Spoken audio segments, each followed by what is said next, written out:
অভিযোগ কমিয়ে দেন, দেখবেন সুখে থাকবেন।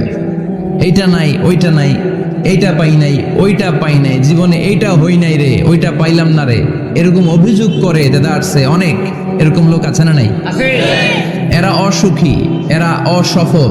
সফল ব্যক্তিদের একটা গুণাবলী হচ্ছে এরা কমপ্লেইন করে কম, কমপ্লেইন করে কম, তারা শুকরিয়া করে বেশি। দে আর ভেরি গ্রেটফুল, তারা শুকরিয়া করে বেশি। এটা পাই নাই, ওইটা পাই নাই, এগুলো বলবেন না। কারণ আপনি যেটা পাইয়া খুশি না, অনেকে এইটা পাওয়ার জন্য সংগ্রাম করে যাচ্ছে। আপনি এখন যেই জায়গাটাতে আছেন, এই জায়গাটাতে পৌঁছা অনেকের স্বপ্ন। আপনি এটা পেয়ে খুশি না, কিন্তু আপনার জায়গায় পৌঁছার জন্য অনেকে স্ট্রাগল করে যাচ্ছে, সংগ্রাম করে যাচ্ছে। আপনি যেই পজিশনে আছেন, শুধু এই পজিশনে আসাটাই অনেকের স্বপ্ন। তো শুকরিয়া করবেন না কেন? এজন্য সব সময় আমাদের বেশি বেশি শুকরিয়া করতে হবে কার? রব্বুল আলামিন বলেন, কুল্লাউ